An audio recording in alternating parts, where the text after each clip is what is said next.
ఈ సంవత్సరంలో వృశ్చిక రాశి వారికి ఎలా ఉందయ్యా అంటే, ఈ వృశ్చిక రాశిలో విశాఖ 4వ పాదము, అనురాధ 4 పాదాలు, జ్యేష్ఠ నక్షత్రం యొక్క 4 పాదాలు, ఆదాయము 2, వ్యయము 14, రాజపూజ్యత 5, అగౌరవము 2.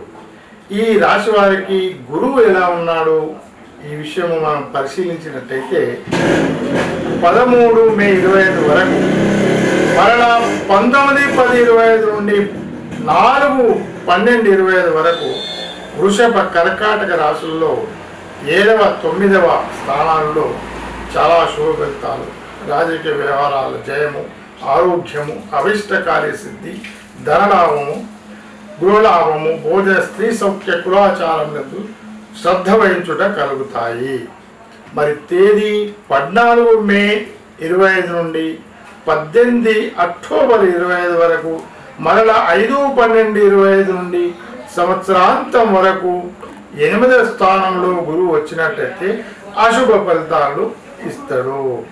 మరి శని విషయంలో సంవత్సరాంతం వరకు కుంభ మీన రాశుల్లో 4వ 5వ స్థానంలో శని కూడా అశుభ ఫలితాలు ఇచ్చి మనస్తాపము, స్థానచలనము, భయము, అనారోగ్యము, కార్యభంగము ఇట్లాంటి కష్టాలను కలిగిస్తాడు. రాహు విషయంలో సంవత్సరం నుండి చూసినట్టయితే 5వ 4వ స్థానంలో అశుభుడవుతుంది. అస్థిర బుద్ధి, కలహాలు, కార్యభంగం ఇత్యాది. అదే కేతు విషయంలో సంవత్సరాబ్ది నుండి సంవత్సరాంతం వరకు 10వ 11వ స్థానంలో కేతువు చాలా శుభ ఫలితాలు ఇస్తుంది. ఇక్కడ పశు లాభము, భోజన సౌఖ్యం, సదా ఆనందం, మానసిక ఆనందం, కష్టములు తొలగిపోవట, శరీర బలము కలుగును.